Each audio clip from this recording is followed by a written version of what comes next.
आप सबों को जय मसीह की। परमेश्वर का धन्यवाद हो आज के इस दिन के लिए जो उसने हमें दिया है कि हम उसके वचन से कुछ सीख सकें। और सचमुच प्रभु महान है और कभी ना बदलने वाले प्रभु हैं, और ऐसे हम जीवते पवित्र प्रभु की हम सेवा कर रहे हैं जिन्होंने हमें चुना है। इसलिए चुना है कि हम बहुत सारा फल लाएं। बाइबल समय समय पर हमें बहुत कुछ सिखाती है। निरंतर प्रतिदिन दिन ब दिन हमें एक नया सबक वो हमें सिखाती है। हमें सुधारने का, हमें अपने आप को जांचने का मौका हमें परमेश्वर के वचन से मिलता है। आज जो हम थोड़े समय, जबकि समय हमारे पास उतना नहीं है, थोड़े समय हम परमेश्वर के वचन से देखना चाहते हैं। परमेश्वर का वचन को जब हम देखेंगे लूका उसके 19 अध्याय उसके 41 पद को, तो वहाँ पर लिखा हुआ है कि जब वह निकट आया तो नगर को देखकर वह रोने लगा। नगर को देखकर उस पर रोया। प्रभु यीशु मसीह हर एक व्यक्ति के लिए चिंता करते हैं। हर एक व्यक्ति के प्रति उनके मन में एक वो रहता है कि कोई भी व्यक्ति नाश ना हो, कोई भी व्यक्ति गलत रास्ते पर ना जाए। यरूशलेम के बारे में प्रभु यीशु मसीह यहाँ पर लूका 18 उसके 41 में देखते हैं हम, 19:41 में, कि वो नगर को देखकर रोया। जब हमारा प्रभु रो सकता है, हमारे प्रभु के आंसू बह सकते हैं, तो हम क्यों नहीं अपने नगर के प्रति, अपने देश के प्रति, अपने जवानों के प्रति और भी अन्य प्रकार से। तो आंसुओं का विषय को आज मैं आपके सामने रखना चाहूँगा थोड़े से समय में, कि वहाँ पर किस प्रकार से आंसू हमारे जीवन का महत्वपूर्ण हिस्सा है। जीवन का प्रारंभ आंसुओं के साथ होता है, जीवन का अंत भी आंसुओं के साथ ही होता है। और इस जीवन चक्र में, जीवन काल में, चाहे हम अमीर हों, चाहे गरीब हों, चाहे हम कुछ भी हों, लेकिन कभी ना कभी ऐसी स्थिति बनती है जब हम रोने लगते हैं और हमारी आंखों से आंसू आते हैं। इस विषय पर हम देखना चाहते हैं कि परमेश्वर का वचन आंसुओं के बारे में हमें क्या सिखाना चाहता है। प्रभु यीशु मसीह कह रहे हैं, प्रभु यीशु मसीह के बारे में देखें, जब वो नगर के निकट आया तो नगर को देखकर उस पर रोया। फिलिपियों 2 अध्याय उसके 5 पद में लिखा है कि तुम्हारा स्वभाव मसीह यीशु के समान हो। जैसा मसीह यीशु का स्वभाव था वैसा तुम्हारा स्वभाव हो। हम जो उसके बेटे और बेटियां हैं, यूहन्ना 1:12 को आप देखेंगे तो वहां पर लिखा हुआ है कि जितनों ने उसे ग्रहण किया उसने उन्हें परमेश्वर की संतान होने का अधिकार दिया, अर्थात जो उसके नाम पर विश्वास रखते हैं। हम प्रभु के अनुयायी हैं, प्रभु हमारा स्वामी है, प्रभु ने हमें चुना है, प्रभु ने हमें उद्धार के मार्ग पर लेकर आया है, प्रभु ने हमें अपनी निज संतान बनाया है। तो अवश्य है कि हमारा स्वभाव भी प्रभु यीशु मसीह के जैसा हो। प्रभु यीशु मसीह नगर की दुर्दशा को देखकर रोते हैं, यरूशलेम की दुर्दशा को देखकर रोते हैं। और वहां पर आगे आप उस अध्याय को पूरा पढ़ लेंगे तो वहां पर आपको मिलेगा उसका वर्णन। आंसू आज किस प्रकार से हमारे जीवन का महत्वपूर्ण हिस्सा है, उस चीज को हम देखना चाहते हैं। भजन संहिता में आप देखेंगे तो वहां पर लिखा हुआ है कि जो आंसू बहाते हुए बोते हैं वे जय जयकार करते हुए लबने पाएंगे। आज हम देखें बहुत से ऐसे सेवक सेविकाएं हैं, बहुत से ऐसे मसीह भाई बहन हैं जो दूर दराज के इलाकों में रह रहे हैं, जिन तक ऐसे संसाधन, अच्छी बातें, अच्छे संसाधन उनके पास नहीं है, परंतु परमेश्वर के वचन को वो बो रहे हैं।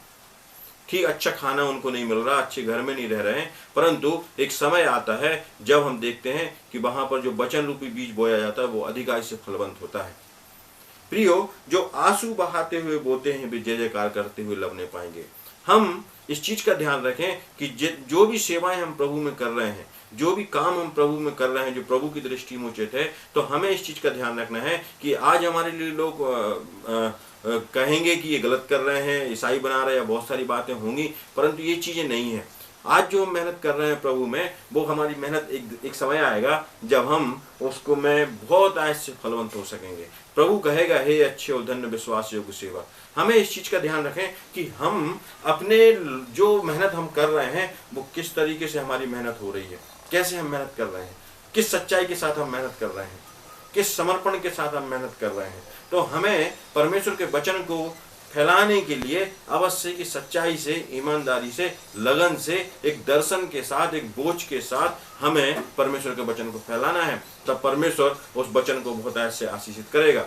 आगे हम जो देखना चाहते हैं कि हमारे शहर में जो बहुत सारे नाना प्रकार के पाप है, बहुत सारी बुराइयां हैं हमारे आसपास में, हमारे पड़ोस में, हमारे शहर में, हमारे देश में। हमें इस चीज का ध्यान रखना है कि लोग सलाहट से कैसे प्रभु में जीते जाएं, लोग कैसे प्रभु यीशु मसीह को जाने, उनके प्रति हमारे आंखों में आंसू होना चाहिए।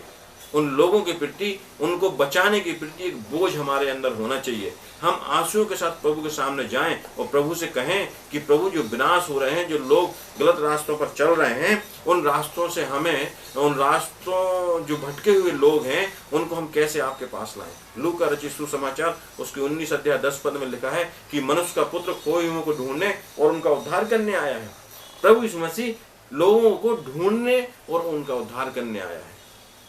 प्रियो, हम कई बार सेवा में रहते हैं, आलस करते हैं, बहुत सारी बातें हमारे पास सामने होती हैं, कभी फील्ड में जाते हैं, कभी नहीं जाते, कभी घर में ही रह लेते हैं। हम इस चीज़ का ध्यान रखें कि प्रभु यीशु मसीह खोयों को ढूंढने और उनका उद्धार करने आया है। हमें भी उन लोगों को ढूंढना है, उन लोगों को जो सड़ाहट में अपना जीवन जी रहे हैं, उनको ढूंढना है और उनको प्रभु के पास लाना है कि वो भी जो प्रेम, जो उद्धार प्रभु ने हमें दिया है, जो अनंत जीवन की आशीष प्रभु हमें दिए हैं, वो हम दूसरों तक पहुंचा सकें, वो आशीषें हम दूसरों में बांट सकें।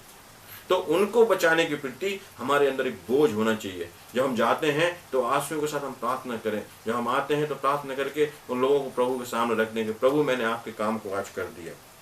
हम इस चीज़ का भी ध्यान रखें कि बहुत सारे जवान बेटे बेटियां गलत आदतों में पड़े हुए हैं, उनको बचाने के लिए हमें प्रभु के सामने आंसू बहाना होगा। यूथ कुश्त के बारे में देखते हैं, प्रेरितों के काम में जब वहां पर प्रचार किया जा रहा है तो एक जवान खिड़की पर बैठा हुआ था और हवा का झोंका आता है और वो गिर जाता है और मर जाता है, पर जब प्रार्थनाएं की जाती हैं तो वो बच्चा बचा लिया जाता है। प्रियो, हम जब प्रार्थना करेंगे, आंसुओं के साथ प्रार्थना करेंगे, तो बहुत सारी आत्माओं को हम जीत सकेंगे।